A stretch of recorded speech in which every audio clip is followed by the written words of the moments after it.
History channel, where we bring you history in a friendly, neighborly manner. And welcome to our live stream lec, which we will be getting to in just a second, where we will be discussing the history and the impact of the several different Great Awakenings throughout American history and what they meant to the development of the American system, and how many of these Great Awakenings actually shifted the American political and social landscape so that it was unrecognizable afterwards as opposed to before. So there are about 3 or 4 that Americans that scholars believe to have happened, although the third and the second are basically one. So you could say there's 3. I'm going to argue that there's 3, just to make things a little bit more interesting and simple. But before we do that, please join us, like and subscribe. Consider following us on the social media handles that my wonderful moderator, Hars, will be putting in the chat. Good to see you, Hars. Good to see you, Harry. I hope everybody's having a really good day and enjoying their Sundays and all of that great stuff. And only a couple of minutes late. Usually I'm a lot more late if I'm going to be late, but I'm trying to be more punctual, so I'm a little bit more punctual today. So I'm happy about that. And so I will be discussing with you, presenting to you the history of the Great Awakening. At least there's been probably about 2 to 3, and I will be discussing how they happened, where they came from, what they did religiously and spiritually, and then what social and political impacts did they have, because any religious movement in the United States throughout its history has had some sort of huge social impact, and that's probably true for most religious movements and most religious awakenings and revivals throughout most of the world, in various different cultures with various different religions having various different movements. So anyways, yes, this is the Friendly Neighborhood History channel, where we bring you history in a neighborly, amicable manner. And if Hars can put in the social media handles, I'm happy to announce that we are going to be doing an after-hours live stream going live on X for the first time, and that will be on this coming Friday at 7 p.m. Eastern. After we finish our 6 p.m. Q&A here, we're going to jump over on X and do another hour of history banter and stuff like that I think everybody will enjoy. So Twitter. Former X, the artist formerly known as Twitter, that has now become X. So follow us on X and get ready for that. That's something that I'm really excited for. People like going live on X. They get a lot of attention when they go live on X. So it's something that we're going to try out and see what comes of it. But yeah, anyways. So yes, if you could put the social media handles in, Hars, then people will be able to follow us on Twitter or X, and that is where we'll be doing an extra hour of living with all of you and vibing with all of you on Friday, 7 p.m. Eastern Standard Time. Really looking forward to that. That's going to be a lot of fun. Before I get into the Great Awakenings, I'm going to address really fast the geopolitical issue that everybody seems to have on everyone's mind right after we finish the live stream, almost immediately after, if our timing wasn't any worse yesterday. The United States bombed several of Iran's nuclear facilities, which made many people, some people lionized it, some people are terrified, some people believes this is going to cause another world war, some people believe this will cause a more destabilization in the Middle East. Nobody knows exactly what's going to happen. The impact of it is unforeseen, and I'm not here to predict anything, and I'm not here to make any moral judgments about whether this is the right or the wrong thing. But I figured I should address it because geopolitics is something we talk about here, because geopolitics is impossible without the history behind those geopolitics. And if you want to learn more about that, go and watch my live stream lecture about the Middle East that I did last week, in which I talked extensively about the rise of the Islamic Republic, the goals of the Islamic Republic, and the relations between Iran and the United States, and how that has deteriorated over the last 50 years, and how the United States and Iran both have had a part to play in that. So it's not something that should come completely out of the blue, that the United States has at some point ramped up its aggression towards Iran, and there's a lot of pressure and tension between the two of them, and who knows what that will spell for geopolitics. But we talk about geopolitics past and present here at the Friendly Neighborhood History channel. So I'm sure some people are wondering about that and may come into the room and into the chat wondering exactly what I think about what's happened between Iran and the United States. So I just wrote, thank you, Hars, for putting the social media handles on there. So there's the X and the Instagram and all of that. So if you follow me on X, I would really appreciate that, because on X, we're going to be doing an extra hour of completely free living and streaming following our Q&A on Friday at 7 p.m. Eastern Standard Time. So, Harry, there's already been a World War III, and see, that's what I mean. The truth of the matter is nobody knows exactly what's going to happen and if there's going to be a world war, and people love to jump to inevitable conclusions without waiting for things to actually see how they're going to pan out. Who knows? This very well could cause a world war. This very well could have been a terrible decision. Instantly judging things and not knowing exactly what's going to happen next really just shows people's biases one way or another. Calling this an incredible action, calling this a terrible action, nobody knows. Yes, so Anyways, what I'd like to share with you is something that I hope all of you can enjoy is my Substack. And Hars, if you can put the Substack in in the chat, that would be nice as well. So you guys can follow me on Substack and read articles that I write about these different topics and about historical topics. And so I wrote one earlier before we got into the live stream about the issue going on and about Iran. So I would like to read that article for you as a snippet of what I do with my Substacks. I've got it here on my laptop. And then after that, I'm going to jump into my my live stream lecture where I will be discussing the history of the Great Awakening. So I hope you really enjoy that. So Darshan, the Iranian people are very nice. No Iranians were harmed in the bombing from what we know so far. So yes, and follow me on the Substack for more of these articles where I tackle different cultural and geopolitical issues and historical issues from a historical lens as objectively as I possibly can, because that's what historians do. It's not decaf, it is tea that I brewed. So I'm just gonna read this article, so I'm not gonna be looking at the chat or anything, but I'm gonna read this verbatim. It's not something I normally do here, but it gives you a taste of what you can find on my Substack. That would be World War IV if there is a world war, and I still don't see a convincing argument that this is going to cause a world war, by the way. I don't know what this is going to cause. A world war is unlikely, in my opinion.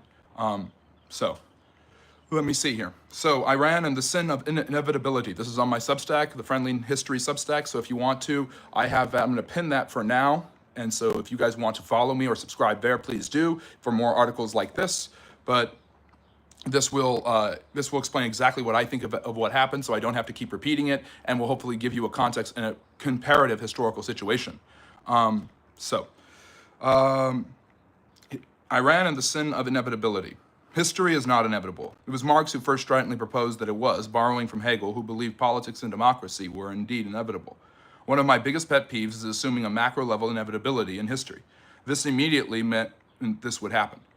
Take the Great War, which I believe to have been World War II, since the 7 Years' War was the first one, for example.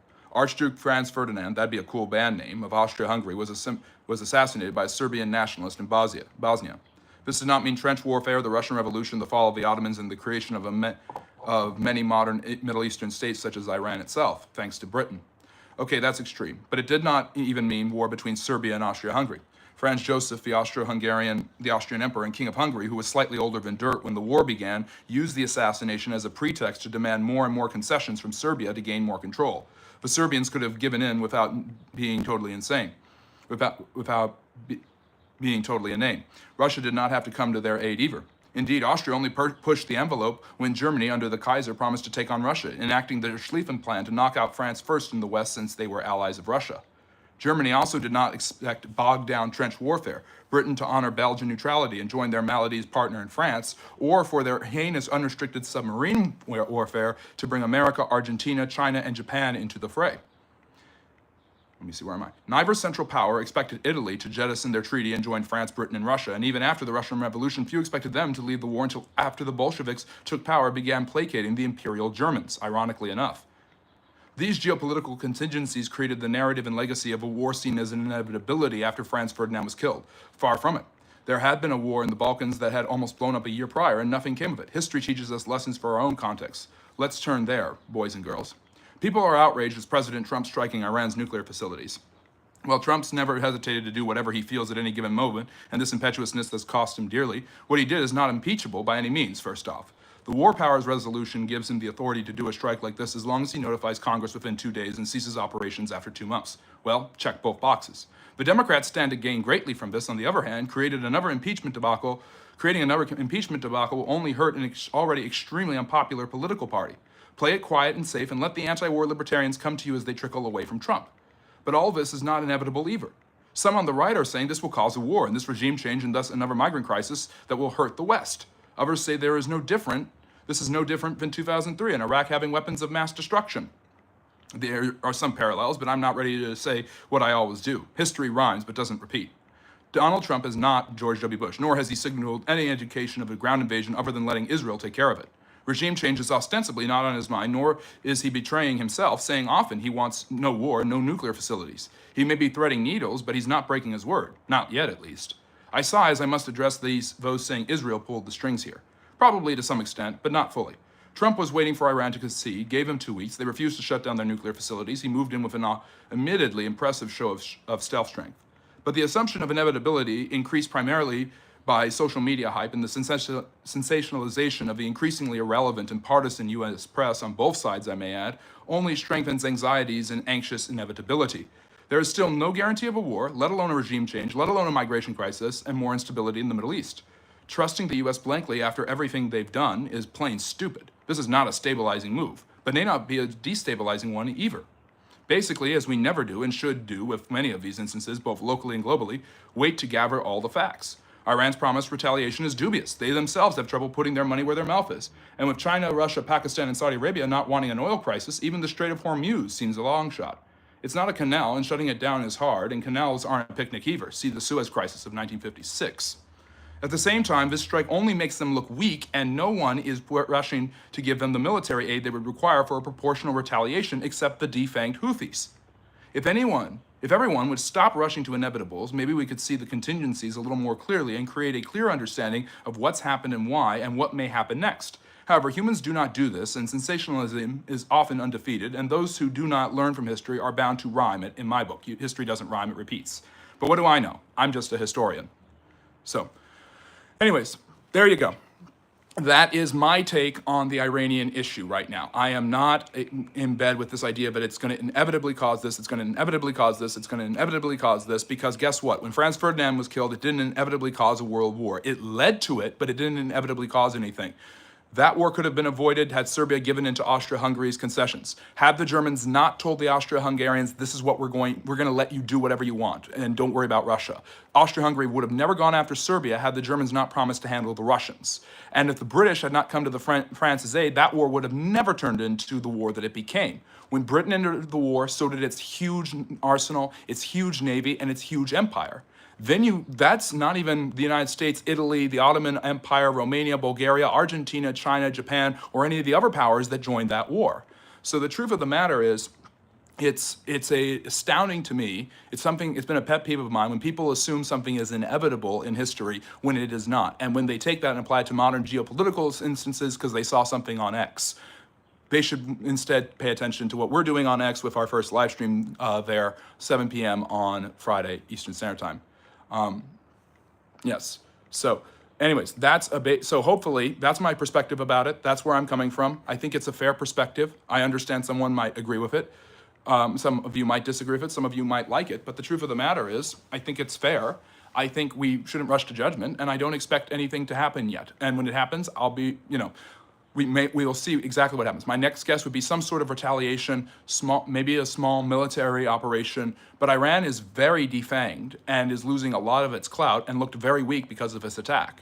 I'm not saying it was the right moral thing to do. I can't judge that. I am saying from a historical perspective, the Iranian Republic is gambling. Either they lose their regime or they lose their nuclear capabilities. Which do you think they're going to pick?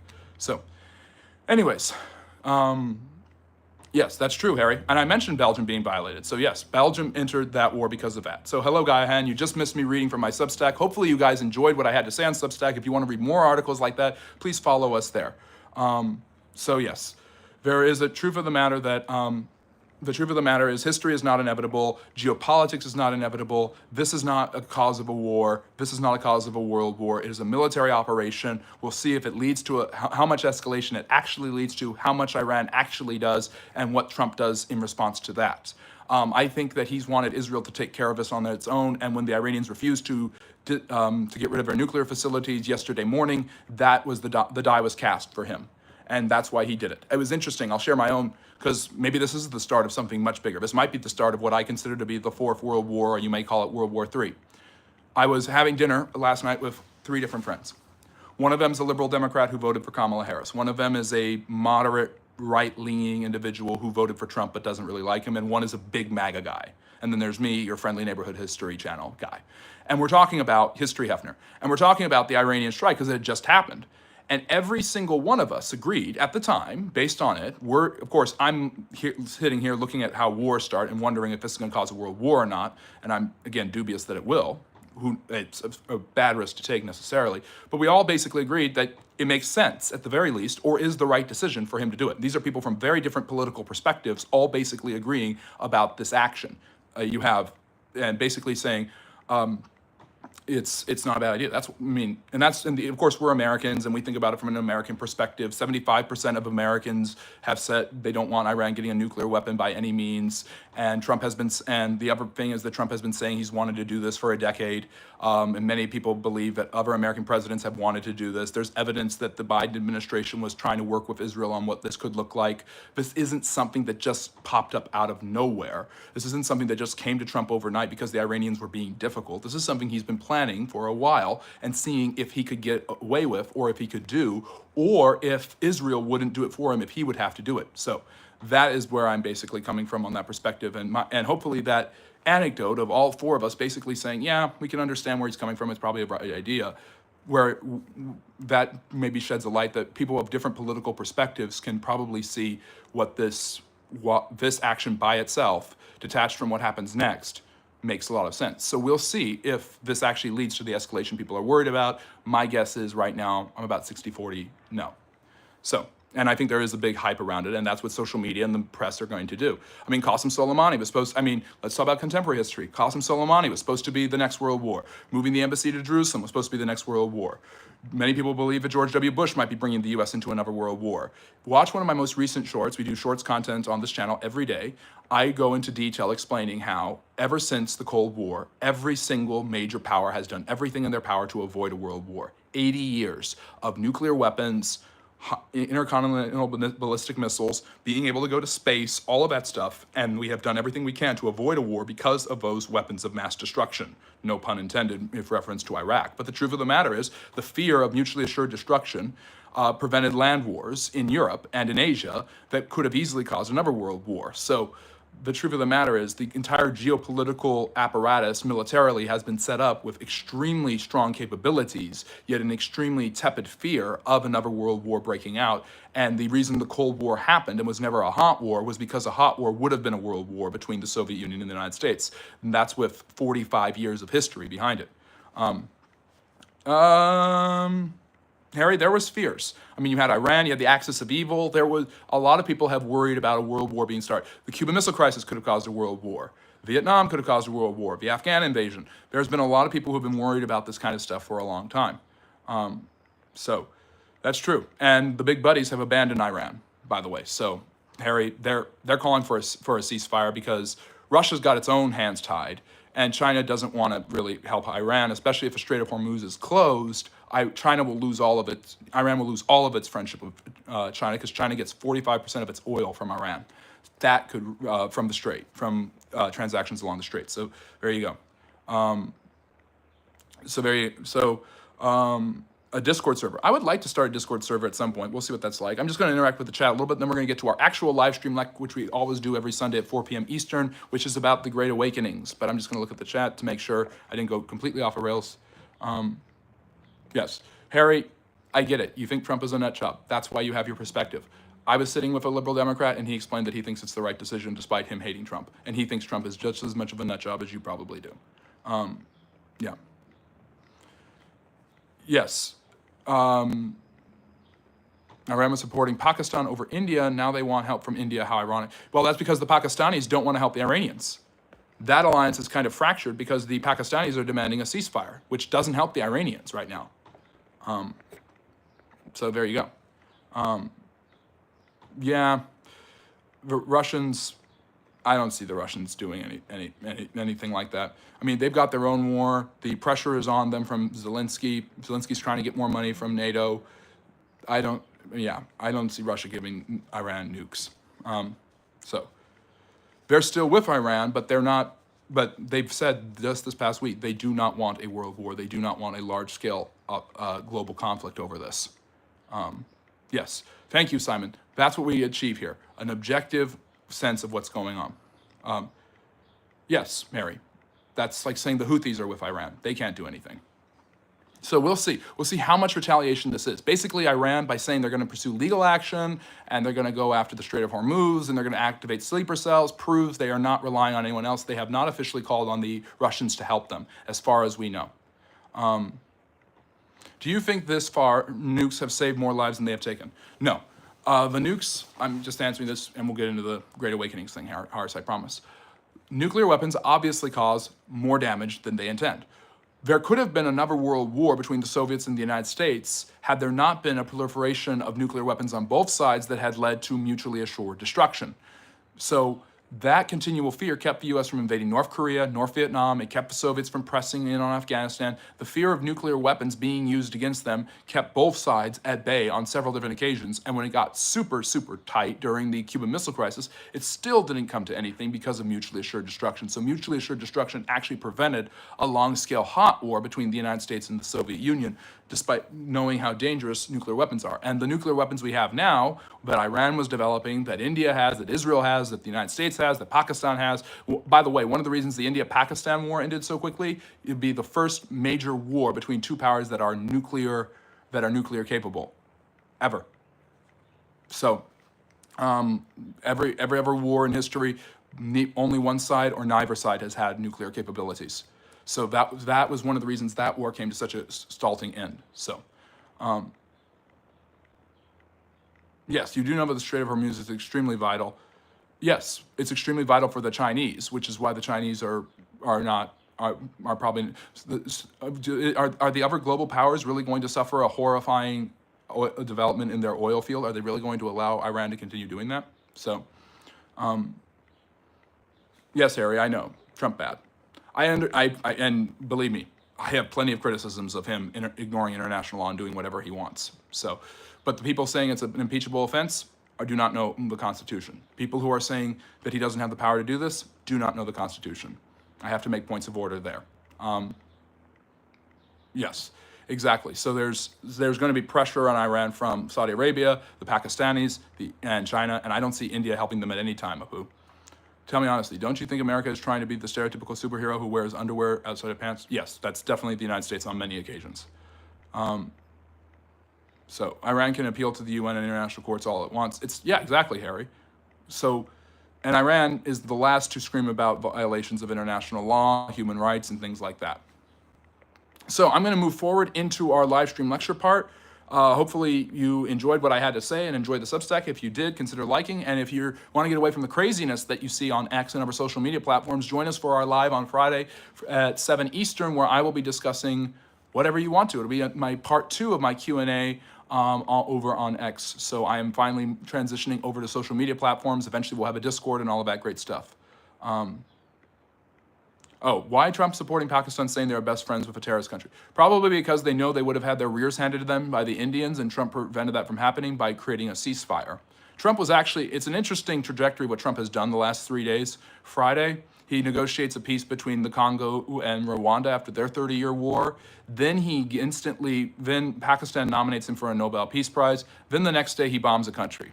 I mean, the guy is just stultifyingly polarizing and all over the place all at once. And yeah, that's what makes him, and that volatility could be his worst enemy when it comes to like how he deals with people and decency, but it also is his best friend because nobody wants the crazy guy to have the detonator.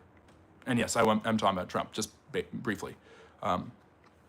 Yeah, every war after World War II, you mean World War III, the President of the United States has sent the entire military and made the U.S. go to complete.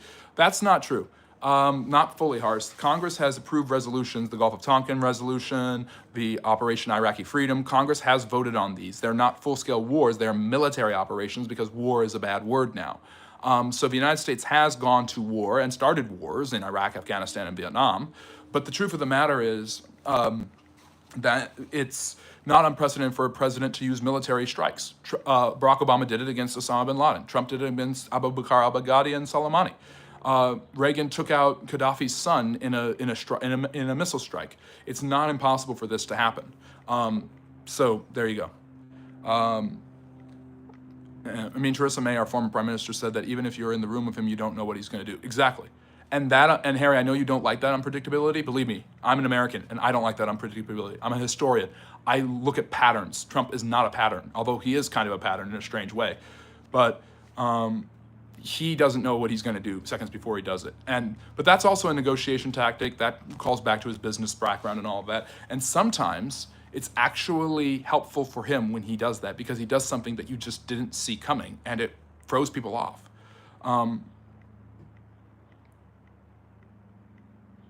Yes, that makes sense, Apu. You seem not very old. How many presidents have you actually voted for? Thank you for impugning my youth. Legally, I've voted 3 times for president. Actually, I voted twice. But does that, I'm not going to say my age, so there you go. Reagan bombed Panama. I know about that. So let's get on to the lecture. So, Great Awakenings. We're going to move forward into the history part of it. Kind of, Harry, and kind of not. It's one of those things where you don't want to declare war and you don't want to wait for a process of that. You just want to kind of go in quickly, and you're hoping it's a quick operation like in Iraq, and then it turns into a 20-year war that embarrasses you, or a decades-long war. 20 years war was Afghanistan. So let's see here. We're going to talk about the Great Awakening, and can I get that image that I wanted to? I'm going to have to move because I'm going to need to charge my phone in a minute. Let's see here. Great Awakenings. So would argue, and I said this at the very beginning, there have been 3 Great Awakenings in U.S. history. You probably have heard about 2, and I will explain what the third one is it's a proposed Great Awakening, as its cultural and political impact is only being seen in the last few decades. Now, for those of you who do not like religion and do not like Christianity, that is perfectly okay. I'm still glad that you are here and glad that you are interacting with us. The truth of the matter is that, and this image is of John Brown, the American abolitionist. I love this painting so much, and believe it or not, it ties directly to the Great Awakening. Those of you who do not like religion or don't care for Christianity or don't even care about the West or the United States, pay attention to this very simple point. A, this is helpful to learn about history, but B, any religious movement is going to have geopolitical, social, political, cultural implications. If you want to become a great student of history, learn the religions of the various histories you study of the different areas of the world. Wahhabism has become one of the most predominant schools of thought in modern Islamic theory and has led to the development of more radical forms of Islam and more fundamentalist forms of Islam. Hinduism's developments in the 14th and 15th century, Sikhism's creation is all because of the Hindu, Jainist, Muslim relations and the geopolitics surrounding there. So religious developments influence everything around them, just like those religious developments themselves are influenced by the outside culture. It's a symbiotic or parasitic relationship, depending on what you think. But then again, before I get going, if you like history, if you enjoy history, consider liking and subscribing if you've enjoyed what I've talked about. So, point being, and you can follow me on Substack and social media. And Hars, can you put the social medias in the chat one more time, please? Here's what's happening. Picture this. The American colonies are settled by the Pilgrims, who are a group of religious dissidents who separated from the Church of England and have no desire to remain in it. That's the northern colonies of Connecticut and Massachusetts, New Hampshire, Rhode Island. They're founded by what becomes known as the Congregationalist denomination. Now, early on in the American colonies, there were two dominant Christian denominations: the Episcopalians in southern colonies and the Congregationalist Puritans in the northern colonies. So New England was dominated by the development of Congregationalist thought, which is stuff like, which is based in the Protestant Reformation, in ideas like Calvinism, predestination, building God's kingdom here on the earth. That's why you have the Shining City on a Hill speech, not first delivered by Ronald Reagan, but by John Winthrop, the first governor of the Massachusetts Bay Colony, which founded Boston in the 1630s and later Harvard. So Harvard and Yale were founded to produce Protestant ministers who were Puritans and had a Calvinistic understanding that God had predestined whatever happened, including the salvation of his people. And because of that, they were fulfilling God's duty to settle this land, to take it from the Indians, and to cultivate it, and to proselytize those natives into Christianity. In the South, the southern colonies were founded for far more commercial reasons, like Virginia, Maryland, and North and South Carolina, than religious reasons. Instead of Puritans or Puritan dissidents like Roger Williams, who founded Rhode Island, the colonies in the American South were founded on more commercial pretexts, but still had an affiliation with religious organizations and structures, particularly in 2 of the middling colonies, Maryland and Virginia. Maryland was founded by Catholics who were fleeing persecution in England and wanted a religious institution that they could a place where they could worship in a Catholic manner, and so they named their colony after the mother of Jesus, Mary. Virginia was founded for commercial reasons. You have the Virginia Company, you have Jamestown, you have Roanoke, you have all of these different colonies that were founded, but because it is founded by an English company, it is directly responsible to the King of England. And because it's directly responsible to the King of England, it is also directly responsible for, it is also directly tied to the English church. So Anglicanism develops in the southern colonies like Virginia and North and South Carolina because of very close relations to the British monarchy, the British crown, and to British companies. And these are all at least officially affiliated with the Episcopalians, as they come to be known. Those are the Anglicans in America. Since America is not England, they choose the name Episcopal. So that's where Episcopal comes from. So you've got a predominant Congregationalist, Puritan founding in New England, and you have in the South, you have more of an Episcopal style. At this time, these are considered to be the two major dominant Christian sects, not just there, but throughout most of Western Europe. Anglicanism is kind of a moderate form of Protestantism, and Calvinism is kind of a more extreme form of Protestantism. How does this tie to the Great Awakening? The puritanical traditions of the Pilgrims in New England eventually carry with it the cultural and political, social fears that are brought over from England to the new colonies. And the major fear, and one of the major fears of that time, is the fear of witches and witchcraft and the activity and the active life of the devil, which is all part of puritanical Calvinist thought. The theories of the fear of the devil and the fear of witches isn't a European habit of both Catholic and Protestant origins that is promulgated in the early modern world and is taken to the colonies. So these people bring it with them to New England, from England. So this leads to the indictment and the fear of witches, the fear of witchcraft, the fear of the activity of the devil. This leads to the 1692 infamous Salem witch trials, which are slightly overblown, especially compared to how active they were in Europe. But you have 21 people killed, I believe it's 21. Many of them are women, many of them are accused of witchcraft, of probably the first two victims are suffering from epilepsy, but they believe because they can't diagnose what their disease actually is and they don't know why they're on the ground shaking and frothing at the mouth, they think they're possessed by demons and are literally in bed with Satan. This fear is promulgated throughout the New England colonies in the late 17th and early 18th centuries. However, it soon becomes apparent to many rational people in these areas that these were political targets. People were being targeted because they had a position or a social standing that someone else found jealous. So accusing them of witchcraft was a way to get them out of the way to advance your own aims. So that's why it's called a witch hunt. It's when you're trying to pursue someone and pin something on them that they didn't do so you can increase your own position or standing. That's why we use the term, this is a witch hunt to this day. So the fear of witches and the fear of witchcraft is supplemented by the fear of basically being blamed for something you didn't do, being accused of it, and then being killed for it. So that fear, that problem, leads a lot of people to basically start to dismiss many of the religious pretexts that had made them go to the colonies in the first place. So in the beginning of the 1700s, there's actually, in the late 1600s, early 1700s, there's a decline in religious interest, religious vocation, religious investment, because it turns out that these witch trials and these witch hunts were actually not motivated by actual demonic activity, but by fears and ambitions of greedy and immoral people. So this causes a lot of people to stumble in their faith and step away from actually being invested in Christianity. So this decline in religion leads many to fear that there is a need for a religious reawakening. Meanwhile, as many great movements in the United States, this movement actually starts in England, and it starts in the early 1700s with a couple of really important Protestant ministers who are going to come to the American colonies and significantly influence them. There's actually three names, there's more, but these are the three major ones.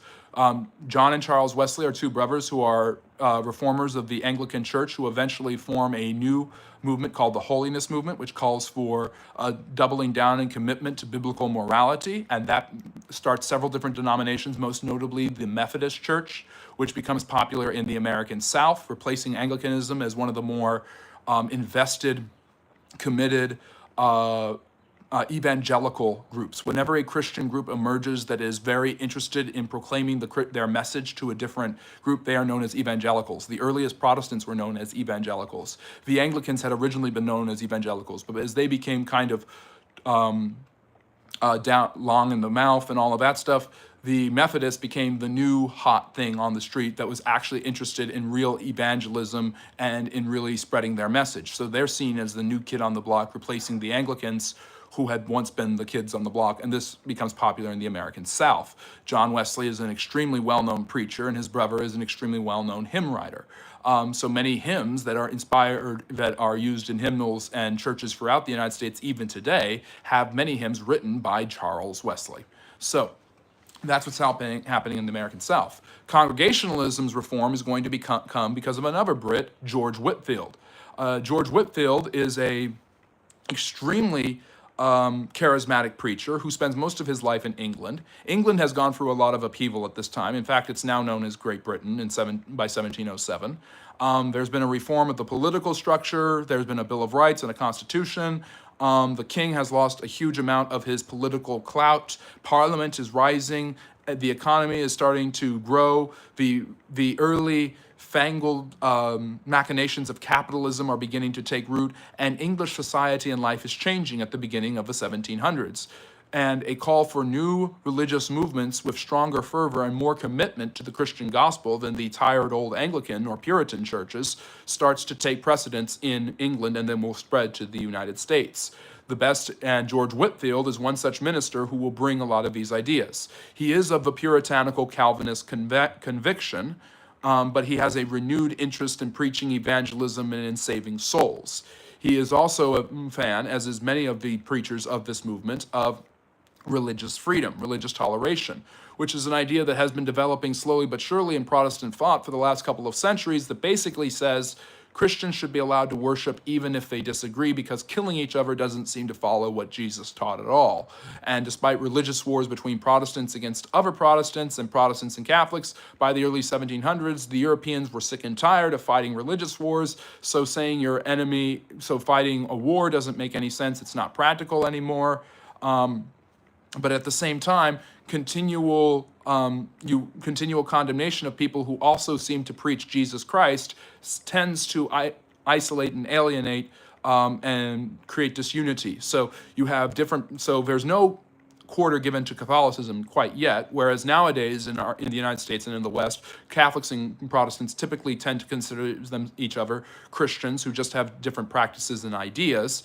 This is starting to happen amongst different Protestant groups like Methodists, Baptists, Anglicans, Calvinists, things like that, and that begins in the 18th century, and that's where religious toleration really gains a foothold. So Whitefield's preaching heavily inspires the Americans. He comes to the United States on several occasions, and you have mass conversions and tens of thousands of people filling the church pews. You have new churches being built as Americans start to expand into western areas in the frontier, which at this point is places like New York, Pennsylvania, Vermont. You start to see churches being built up that are congregational and Puritan, but not Puritan in the 17th century with the buckle hats and the white and black, but more invested in what we would now see in modern Calvinistic circles, in churches like Presbyterian churches become popular, for instance. The congregational churches, which are now known like the Church of Christ or community churches, Disciples of Christ, these all have their forerunners in the Great Awakening. So as Methodism and baptism, the Baptist faith starts to become popular in the South, Baptists become extremely popular in Georgia, for instance, Congregationalism, Calvinism, Presbyterianism gets a shot in the arm in the North and starts to grow at a much faster pace as well. So you have a proliferation of newer, more fervent, more religiously zealous organizations and denominations in the South and in the American North. And now you have not 3 or 4 denominations kind of running everything. You've got about a dozen Christian denominations. And now the question is, what do you do with all of these denominations that have differing views? For instance, Methodists believe in baptism of infants, just like their Anglican and Catholic forebears. However, at the same time, the Baptists only believe that people who can express faith in Jesus Christ should ever be baptized. At the same time, Congregationalists and Puritans are Calvinists who believe that God has chosen who will be saved and who will go to hell. The Methodists do not believe this. They believe that is not a merciful and loving God that would not allow his people to choose freely if they want to follow him or not. And you can kind of hear a born-again, modern evangelical Christian message coming from the Methodists, but there's a lot more strict liturgical worship and style that wouldn't exist in a modern evangelical context in a Methodist church, especially back then. So these differentiations are starting, despite causing decades of infighting and perhaps even violence in some instances actually start to be harmonized, where it's like, well, what is the central message of Christianity? Can we agree on that? What do we think about this? Can we agree to disagree and just call each other Christians and not be actively pursuing the damnation, condemnation, or destruction of the other? So the only way you can actually harmonize this is through religious toleration. And so that is a value that finds its bedrock in that First Great Awakening with people like the Wesleys and Whitefield. In the United States, the most formidable preacher of the First Great Awakening is a man named Jonathan Edwards. Highly influenced by Whitefield, he also preaches a really strong puritanical, Congregationalist, Calvinist, Presbyterian message, some derivative of that. The Phoenicians were not Roman. But I'm not interacting with the chat too much, but I will later on, probably near the end. So you have Edwards being a student of Whitefield and taking that message and promulgating that, and people being huge fans of his rhetorical style and flourish and his ability to preach at a very, very high level. As I'm going to move up to another level so that I can charge my phone. Hopefully you guys are enjoying what I'm talking about. And if you are, let me see. Okay, you get to focus maybe on the John Brown painting for a second. I just really like that painting. Isn't that cool? Yeah, really cool stuff. And John Brown is tied to this, and I am going to go into the Second Great Awakening in a second, which will explain that. Okay, so we are back in charging. Anyways, what happens next? All right, so you got religious toleration, you've got new Christian denominations. What's the relevance to American history here? Well, these religious machinations start to have social impact, thanks to Edwards and Whitefield and all of that, and it eventually inspires many of the founders. Benjamin Franklin corresponded, I believe, with Whitefield and with Edwards. He was actually friends with Jonathan Edwards, or Whitefield, one of the two. So they had some association. Franklin's one of the oldest founding fathers. And this is happening in the 1720s and 30s and 40s. You've got mass conversions, new churches, Western expansion. People personalizing their relationship with Christ leads to a rise in individualism, because now it's no longer about the community being predestined. It's more about, have you committed yourself? So American individualism starts to creep up in a religious context, which is highly influenced by individualism that has already led to the creation of multiple colonies and things like that. So one hand washes the other in a way, as you see the development of individualism and religious tolerance. Now, why is religious tolerance such a huge factor of all of this? Well, for the most part, the colonies that were founded with the idea of having an established church that was the church people would go to. If you weren't part of that church and you wanted to worship differently, you owed a tax every year, similar to the jizya in Muslim countries, where if you didn't want to be Muslim, you didn't have to, but you were required to pay a tax in order not to be forced into the military. Basically, the idea in some early American colonies was that you needed to be part of the established church to help the community, and if you weren't, you were a problem. But you could still be part of another church, but you'd have to pay a tax in order to do that. So the what was I saying? Moving forward, I'm sorry.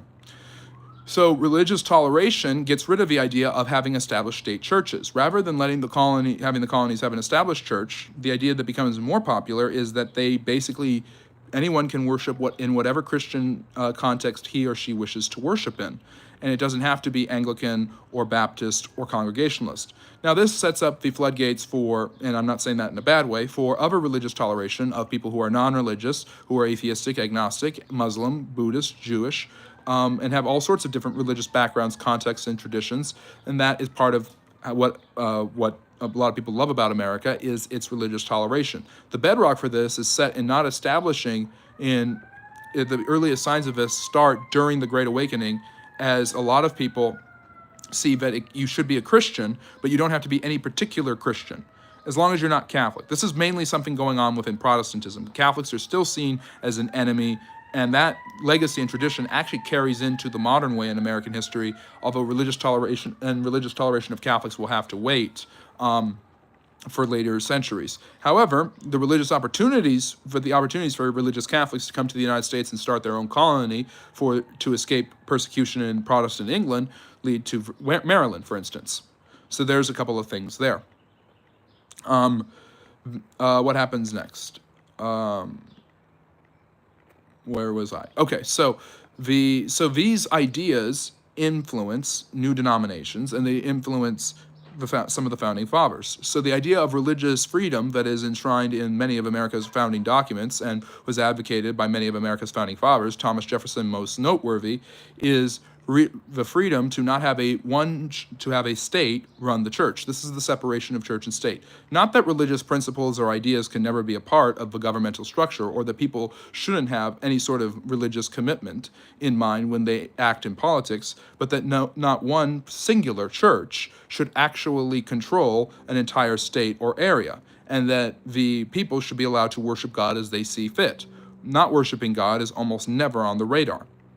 So it is not an AI image, by the way. It is a real image.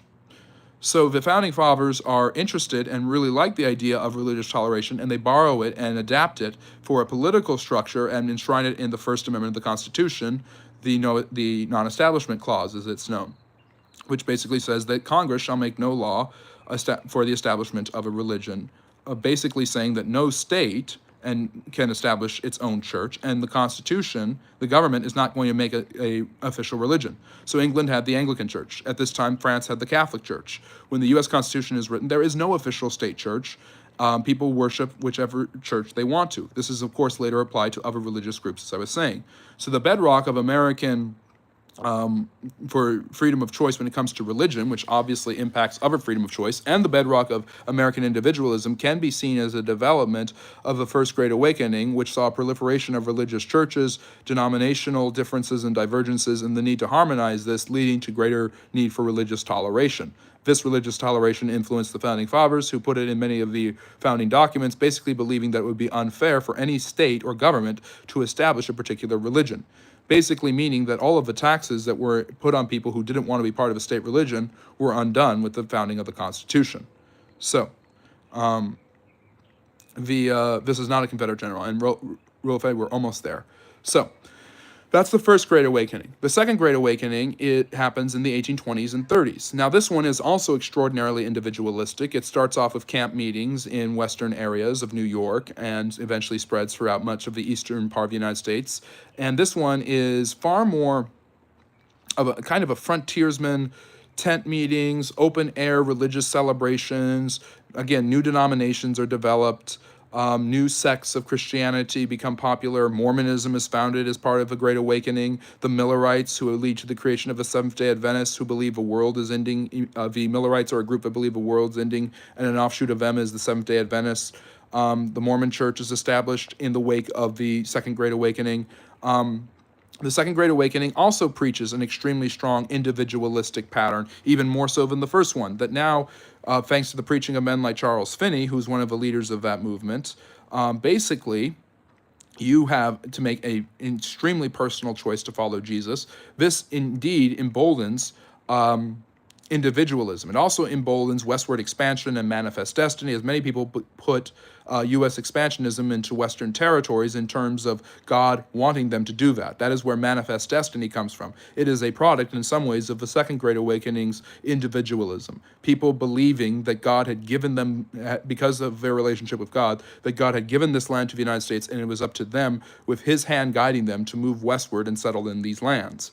So you have new denominations, you have a hyper focus on individualism, and the biggest difference, however, between the two Great Awakenings is in the Second Great Awakening, there is a social component to it that becomes extraordinarily popular.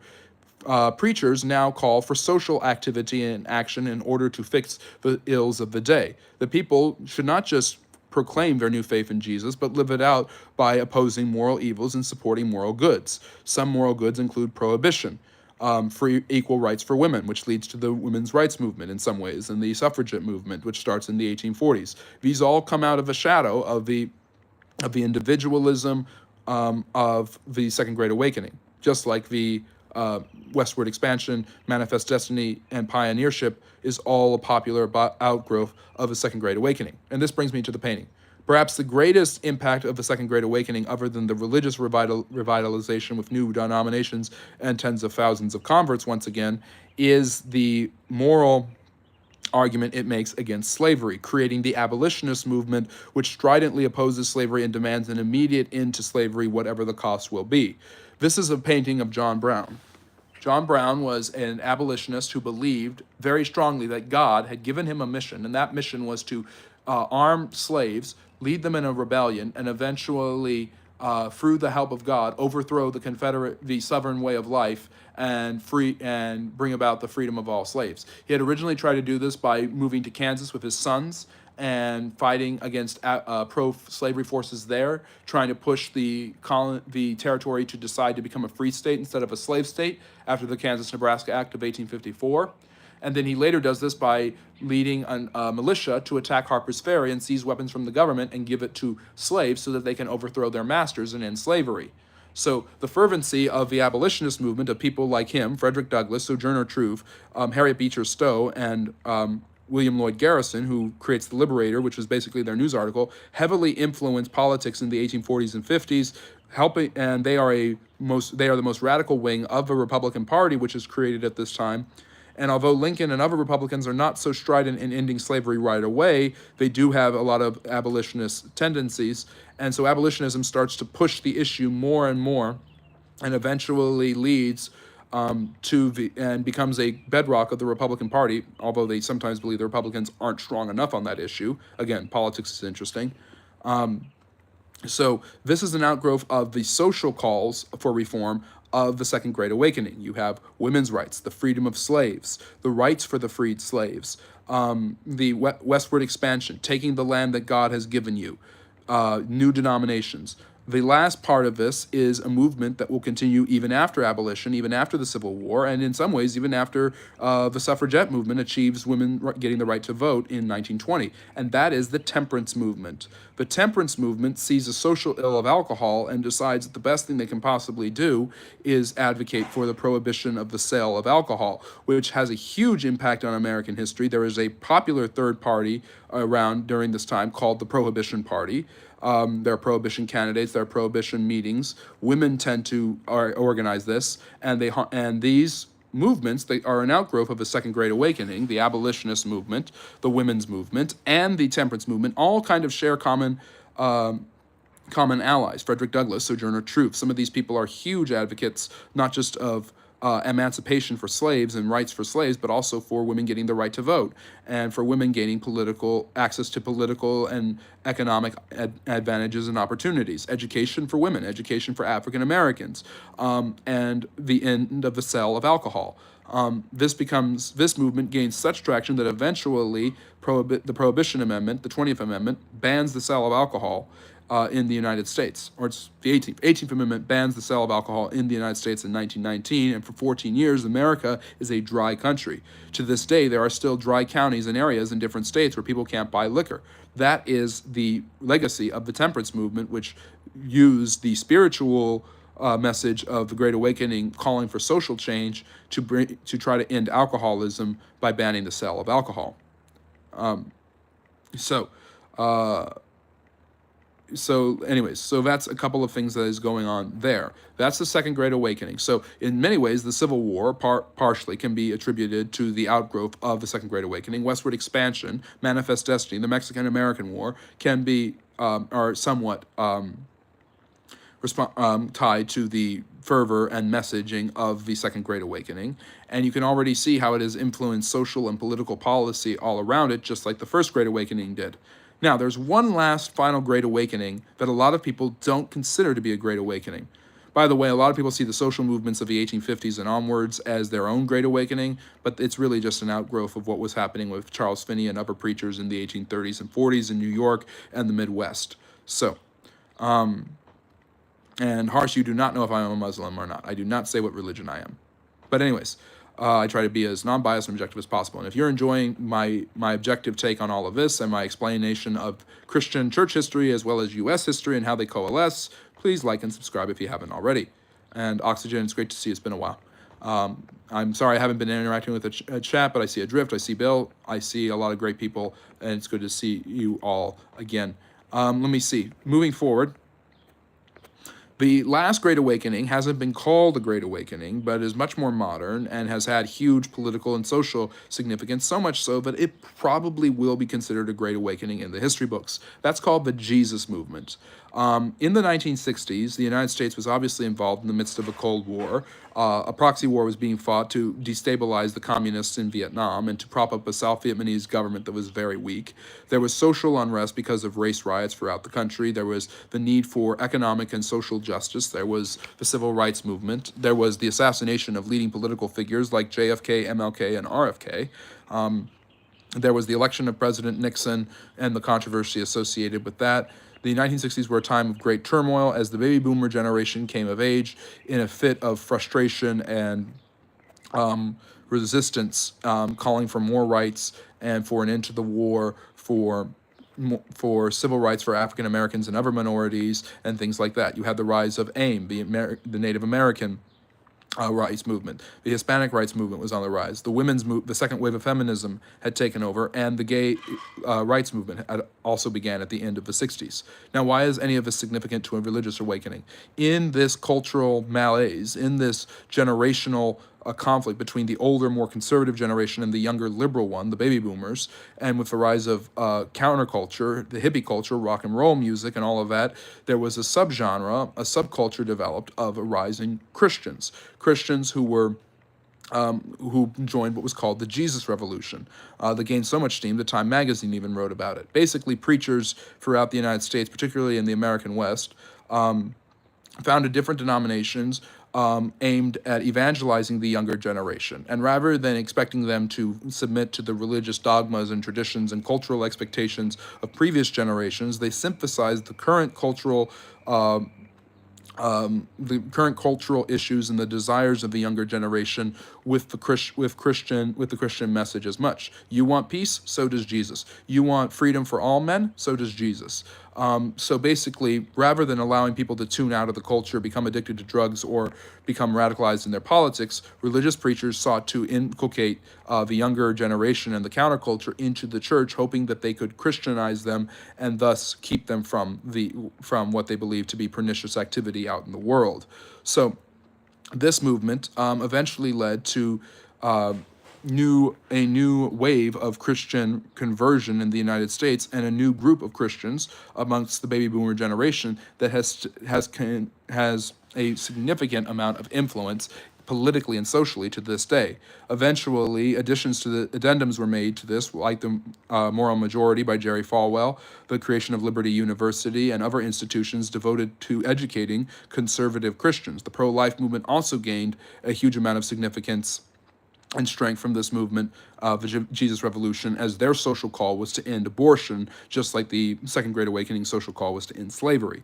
Now, the Roe v. Wade decision, obviously in 1973, inflamed Christian passions against abortion, led to more proliferation of apologetics against abortion by different Christian groups, and influenced the Jesus movement to become the pro-life movement in many, many ways.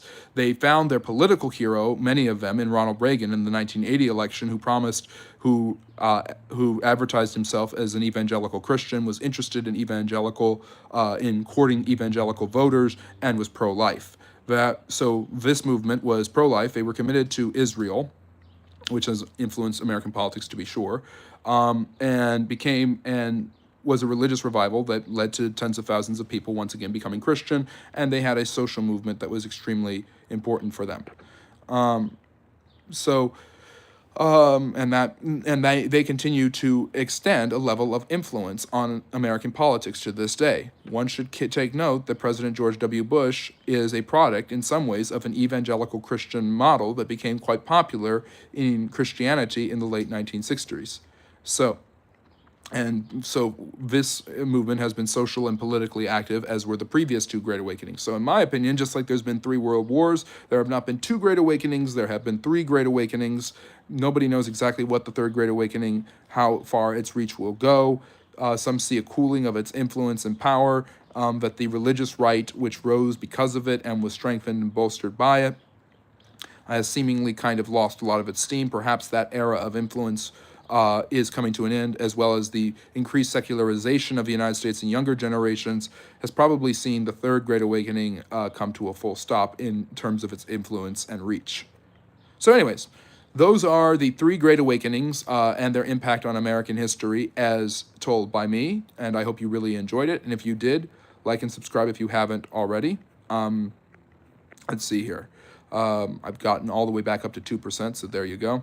And again, this isn't none of the things that I said were necessarily my perspective or opinion. I simply explained the different views and ideas of various awakenings. But I hope you all really enjoyed it. And Harsh, you got your topic. If you want to meet, if you guys can pick the Livestream Lec topic that I do every Sunday at 4 p.m. Eastern by voting on the poll I usually put up on Fridays that will, there are different topics. Next Sunday's one is locked in since it's the last Sunday in June. I will be discussing the different June holidays, Flag Day, Pride Month, Juneteenth, and I believe there's one more, Father's Day. I'll be discussing the history of all the different June holidays, but we might have time for a second topic, so we'll see about that. And I have live streams every Friday and Saturday at 6 p.m. Eastern where I answer all of your questions related to history, and Sundays is the live stream Lec at 4 p.m. Eastern. And then on this Friday, I'm very pleased to announce and very much looking forward to an extra hour of Q&A and Ask Me Anything, but it's not going to be on YouTube. We're going to go an hour on X at 7 p.m. Eastern Standard Time. The Friendly Neighborhood History Channel is going live somewhere not YouTube, and we are also going to start a Discord this summer, so really looking forward to that. But yes, Harry, we're going to do about 10 minutes of Q&A now. We're over 60 minutes. Usually we only go 60 minutes, but I figure a lot of people have a lot of questions about everything that's happened, and hopefully you have all enjoyed my discussion. And if you haven't listened to it, and if you'd be interested to know my geopolitical perspective about the Iran situation, go and read my Substack article. Harry, or Harry or Hars, can you put my Substack in the chat one more time? Or you can go back and watch the beginning of a live stream like where I read that article to you. So anyways, let me look through the chat. Many things you have said are flat out heresy in Abrahamic religions. Are you just a plain deist? Friendly history. What have I said that's heresy necessarily? I don't share my religious perspectives. And Mr. Moner, it's good to see. It's been a while. I believe you thought I was a Muslim. I mean, I don't say what religion I am. What do you think of Charles Finney? He actually was pretty... had some pretty unorthodox Christian views, and a lot of Christians don't want to espouse him. He liked to have people sit at the front of his pews, and that was in a pew at the front of his tent meetings. Again, this is open air. This is out in the frontier. This is westward expansion, and he would call on them to get saved, and he would put pressure on those people to get saved. So his methods are unorthodox. His doctrine was unorthodox. A lot of Christians today would not necessarily see him as their role model. Yeah. What do you think of monarchy in all three forms? What do you mean by that? Yeah, Guy, I'll see what happens. I'm trying to get more of an audience. I'm trying to branch out. We have a wonderful audience here on YouTube. We have over 8,200 friendly neighborhood historians, and you can become one if you haven't by liking and subscribing. But the truth of the matter is, branching out is always good. I've got time to do it during the summer. I'm also going to be streaming on Twitch at least once or twice this summer. I'll probably be playing a video game and talking about some historical topic just off the top of my head. So I'm really looking forward to that. That's going to be a lot of fun. But yeah, if you have a question related to history or social studies, drop it in the chat and I'll answer. We got about another 10 minutes of that or so. Am I Jewish? I'm not ethnically Jewish. I do not share what religion I am. I'm doing well. I hope you're doing well too. Ceremonial monarchy, constitutional monarchy with power, but not absolute monarchy. Okay, so those are the three forms, and the British have kind of have gone through all three of those. It's interesting. It just seems to me the British have kind of been right every single time. That ceremonial monarchy right now is very needed for moral prestige. It was very needed during the last World War, when George VI staying at Buckingham Palace was huge. The King's Speech is huge. Constitutional monarchy with power, that's necessary for rulers like for the Georgian rulers. George III was obviously extremely influential and did a lot of good for his country and the building of the British Empire. And then you've got, before that, you had a semi-constitutional system with kings like Henry VIII working with Parliament, but ultimately making the ultimate decision. And then before that, you had just straight-up autocratic monarchy, which was common almost everywhere at that time anyways. Do you believe Carthage was doomed from the get-go into the Punic Wars? No. I think the Second Punic Wars, they could have easily won. Hannibal really had a lot of advantages in that war, and the Romans figured it out at the last minute. I don't believe in inevitabilities in history. That's what I read about in my Substack. Go check that out. But the truth of the matter is, I think that the Carthaginians had a lot of strengths in all of those wars, especially the second one. During Mr. Monair, am I a Muslim that gives them too much credit, or are you an Islamophobe who gives them too little credit? Time for self-reflection. During today's lecture, I was enjoying Orville beer, brewed by Belgian Catholic monks with Virginia Oriental tobacco for my pipe. Oh, that sounds incredible. Oh, Virginia Oriental tobacco, wonderful. Oh, by the way, just a quick shout out to Andy, who has been a longtime friendly neighborhood historian who is moving his family, making a good decision for his future with his job. We wish you the absolute best, and really hope you're watching this. I know he sometimes comes in and he's given me some topics. He was one of my first friendly neighborhood historians. He's a dear friend of mine. We wish you safe travels and all of that great stuff. But anyways, what is my favorite DreamWorks movie? Ooh, good question. If I'm going to go with a historical one, Road to El Dorado, although that's not very historical, but it's a fun one. All these wars are for the benefit of all the bankers. Myopic, but probably true. Why do you think nations with similar ideologies like communism, for example, often go to war with each other? Communism is about amassing power and collective power. And when you can't, and when you've got it, when you've adapted it to its own certain social context, it doesn't work unless you can continue to adapt more and more power in other contexts. So the Chinese, they implemented communism in their own way that was different than the way the Soviets had. And the less the Soviets stayed true to a more militant, brazen form of communism, the more Mao condemned them. So, yes, he's a friend of mine. I don't like Islam, but denying their military prowess would be dumb, although I always mock their victory at the Siege of Rhodes. Fair enough.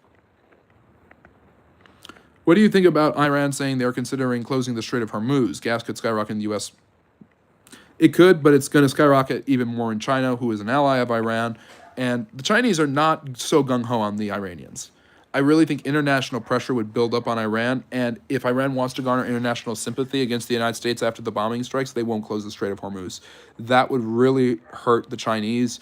The Saudis certainly don't want it. The U.S. doesn't want it. Israel doesn't want it. No one wants that. And I think China would, they rely on China too much as their ally. It's 7% of U.S. oil comes from the Strait of Hormuz, so it would hurt gas prices here, obviously. But 45% of Chinese oil comes from the Strait of Hormuz, through traffic through the Strait of Hormuz. So that's really bad news for them, and they need to keep China happy. I wouldn't say I'm an Islamophobe. I just point out that you do not praise Christianity as much as Islam, like how you spoke about caliphates or religious tolerance or university. When I was talking about university, I was talking about how Christianity created the universities. And if you've listened to this lecture, I've talked about how Christianity created religious toleration. So those are two things that Christianity has going for it. Modern religious toleration, where anyone can be any religion they want or no religion at all without having to face any consequences, is a creation of Western Christianity. There you go. What do you think about Jacob Rothschild saying climate change is a distraction on video, by the way? I did not see that yet, so I can't speak to it, but I don't know. I'm not sure. China doesn't actually care about the country. They just care about what they get out of them and how little they have to give in return. Exactly. And oil is the one thing Iran has that China needs. And I think China is worried because the U.S. is doing the rare earth deal with Ukraine. They've had a huge trade in that. The United States is interested in taking Greenland. There are materials there they need. And with Trump promising domestic manufacturing and oil manufacturing, there's a fear that the United States could make up for that gap. Who knows how long they can close the Strait of Hormuz. Oh, by the way, technically, they can't close the Strait of Hormuz. It's a strait, it's not a canal, they do not own it. They can try to stop it, they can use the Houthis to help them, but they can't, but it's not like they can just say, oh, we'll just close it, and it closes automatically. They do not technically own it, at least I don't think they do. And even if they do, the international pressure on them is going to be so high that it's not going to look good. Could a good lecture be the rise of Western secularism? Maybe. I don't know. We'll see. Next Sunday, join us, 4 p.m. Eastern. I will be discussing in the live stream lec the different June holidays, and maybe we'll have enough time for 2 live stream lecs. Let me see. Why don't you think Iran gets help from its BRIC allies, like getting Chinese bases there for safety? They do get help from them, but that doesn't mean that China approves everything they want.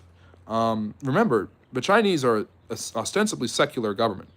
Part of China's big questions about China's human rights abuses are the Uyghurs, who are Muslims. Iran is a radical Islamic government. China knows that Iran is geopolitical poison. Like, wanting to destroy Israel and the United States is geopolitical poison for China's globalist interests. So, yeah, there's the question of China attacking Taiwan. And if China wants Taiwan, they're not going to just give a bunch of aid to the Iranians. And Russia has its hands tied unless that war ends, which Zelensky said the other day he wants it to end. So that's interesting. Isn't it mad that the UK had a larger economy than China until in 2005? Now they're smashing us out of the park. Same with India. Yeah, it's the rise of a global economy and the rise of a global market. Do you know much about the Viking area in England? I know a lot about it, Slophilic, but a couple things about it, just off the top of my head. I think of the Danelaw, which was basically when Alfred the Great arranged for the Vikings to have their own land. You can't have a creation of the Anglo-Saxon identity without the Vikings. The Saxons in particular the Angles and the Saxons were from basically Scandinavia. They were from northern Germany, Denmark. The Jutes too. These were different groups that settled in that region in the 5th and 6th centuries. So they had been Viking raiders that eventually took over these lands and then were challenged by Viking raiders. You also have a rise of a North Sea Empire, Harthacnut and Svein Forkbeard, and Canute the Great, and how they ruled over this vast Viking empire. It's probably one of the very few empires you've never heard of. I know you probably know about it, but just saying. So there's a lot about the Viking era, and it really ends when Harald Hardrada is defeated by Harold II, who's only then later defeated by William the Conqueror in 1066. Forever tying England to the European continent, by the way. By the way, if you want to know when England becomes European, it's 1066. That's why my video ranking the English monarchs starts then. I have long-form videos every Monday and Friday. I'm very proud of my most recent one, where I tier rank the Russian czars. Please go check those out. This is modern secularized Christianity. Traditional Christianity does not allow the tolerance that is present today. Somewhat. Let me see here. Danelaw was very epic. Iran hates Americans because of Israeli support. There's other reasons why. Is it they hate the Americans because of Israeli support, or do they hate the Israelis because of America's support? The big little Satan argument. Iran do own part, but there is an international section in the middle, which any ship can go through anyway. Oh, there you go. And to try to shut that down would cause an international crisis. And the Saudis are loving this because the Saudis want to become the predominant power in the Middle East. This could defang Iran for decades. No, Sam, you should not be worried, at least not in my opinion, because I already think there's been a World War III, and so this would be World War IV. But as per World War IV, my Substack article that I read out loud earlier talks about it, so you can read that on my Substack, Friendly History. But I just don't see Iran having much they can do in retaliation, and I don't see Russia or China rushing to their sides. They're demanding that they do a ceasefire. A ceasefire doesn't help Iran right now, especially since Iran sent more missiles into Israel after the attacks last night. I don't know about the 42nd U.S. Infantry. I will have to go into it. By the way, again, just as a brief context, maybe we should just pin this as the comment. I believe the First World War was the 7 Years' War. I have a video on that you can go check out, making the First World War, the Second World War, and the war with the Nazis, the Third World War. If what I said about the Rothschild climate change is true, what would you think of it? I think climate change is real. I think it's a problem. I don't know how existential of a problem it is. Perhaps existential climate catastrophizing. Maybe that is a hoax, but climate change itself is not a hoax, at least in my opinion. Maybe some of the solutions for it are not what we thought they were, but I have a very moderate perspective on that. And I mean, climate change is part of history too, to some extent, even man-made climate change. How long did the Caliphate hold control of Spain or Andalusia as they know it? Al-Andalus, about 7 centuries, but they lost the land as time went on. 712 to 1492 was when the Granada Emirate was defeated. So wars happen everywhere, Sengiz. King 16-year-old Baldwin treated Jews and Muslims well in Jerusalem. Can you talk about this more? You said Jews had a golden age under Islam yesterday. Why not mention traditional Christian toleration? What the Crusaders did to the Jews to conquer that land in the First Crusade is why I didn't speak about that. I don't know much about Baldwin's administrative state. I know about his amazing mask and his ability to beat the Saracens over and over again. What do you think of Daryl Cooper? Is that the guy that Tucker Carlson interviewed? I did a video on that, Harry. I disagree, but I can't even say anything more because I'm just going to start ad hominem. It's one of those things where it's like, but what about, it's a whataboutism. What about Dresden? Okay, Dresden was bad. Is Dresden the Holocaust? No, Dresden's not the Holocaust. Yeah. Let me see here. I'm not talking trash. I don't know what you're saying, Sengiz. After Islam diffused into Persian culture in the 7th century, did Zoroastrianism immediately die out? Didn't die out, but became extremely, what's the word? Underground. They're Zoroastrians to this day. It's just not that common. Harry Edward the First, Henry the Third, Henry the Fifth, Henry the Eighth. Jewish toleration wasn't terrible in England, but there were moments when it was pretty bad. Why do you not mention that the Muslims forced the native Christians and Jews to become Muslims and became a Muslim majority, same as Persia? They don't force them. They force them to pay a tax, become Muslim, or join their army. It's one of the three.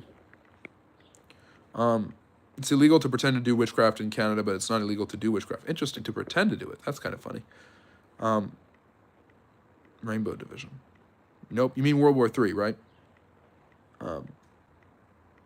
All right. So I'll have to look into that, Harst.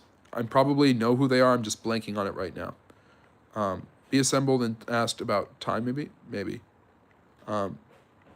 That's kind of funny, Harry. Thank you for sharing that. Well, we can all end with a laugh. The Canadians will not put you in jail for doing witchcraft, but they will put you in jail if you attempt it and fail. So if you're going to do witchcraft in Canada, be very careful about it. All right, this is the Friendly Neighborhood History Channel, where we bring you history in a neighborly, amicable manner. Hopefully you enjoyed today's live stream about the Great Awakenings and the results of them, like John Brown. His truth is marching on to this day.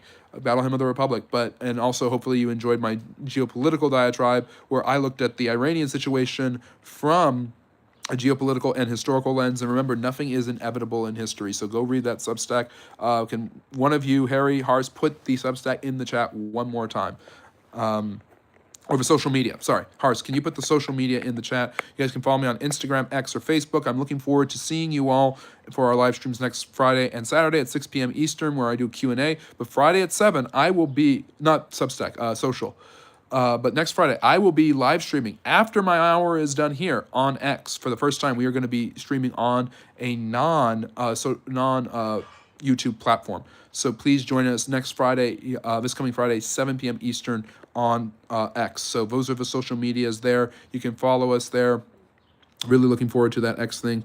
And we're going to do an hour. So this is YouTube, and Twitter is X. So that's what I'm referring to. Twitter, X, whatever you want to call it. We'll be streaming there 7 p.m. Eastern Friday, 6 p.m. Eastern on Friday. We'll be doing the first part of our weekend Q&A. Next Sunday, our live stream Lek on Sunday at 4 will be about the different celebrations during June, Pride Month, Flag Day, Father's Day, and Juneteenth. And also, maybe there'll probably be time for a second live stream lecture, so I'll be doing 2 in 1. And then Saturday, as usual, 6 p.m. Eastern, our Q&A. Check out my long-form videos that drop every Monday and Friday, 8 p.m. Eastern Standard Time. Yes, I will be on YouTube at 6 and then X at 7. So, I don't call it an X, I just call it a post now. But yes, could one of you put the social media, not the social medias, Harry or Hearts, can you sum up what I just said and put the times of the live streams for next week in the chat so everybody sees them before they're gone? Let me see here. Let me see.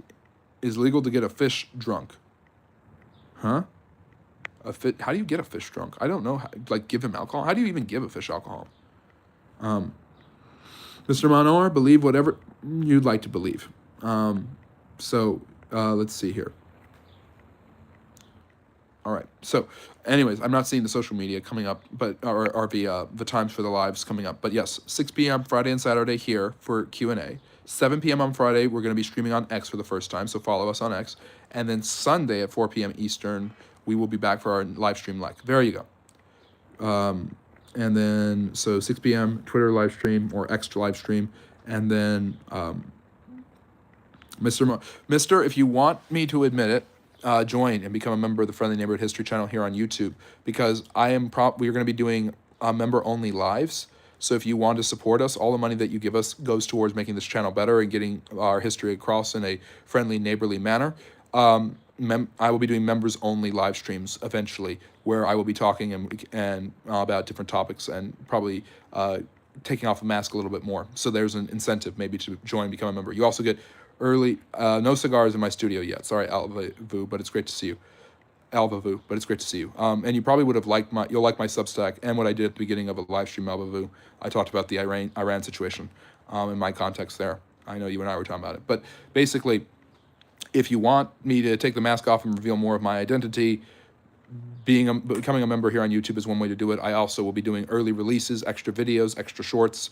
That stuff's already available if you become a member here on YouTube, and you can become a member on Patreon and get access to my First Lady series. So yes, I don't keep track of the exact funds, but yeah, maybe if you become a member, then yeah. Anyways, thank you, Daniel. I really appreciate that, and no mo at all. Do you get more out of a membership or Patreon? Probably more of a membership here because I'm not doing live streams on Patreon. Have you witnessed Jehovah? Nah, he was not here when I got here. I probably can do that. I don't know how. I'll figure that out, Harry. But yeah, then the Patreon, you can't just be a member for free there and get access. It's a tiered membership for that. So anyways, thank you everyone for joining us and showing your support. Becoming a friendly neighborhood historian, by the way, is easy as is liking and subscribing. If you don't want to give me money, that's perfectly understandable. Jesus loves you too, Winston. I hope you all have a really great week. And yes, we will be seeing you on Friday on YouTube and on X, and throughout the summer, we'll be seeing you in different places like on Discord. Take care. Have a really great week. And remember, love history.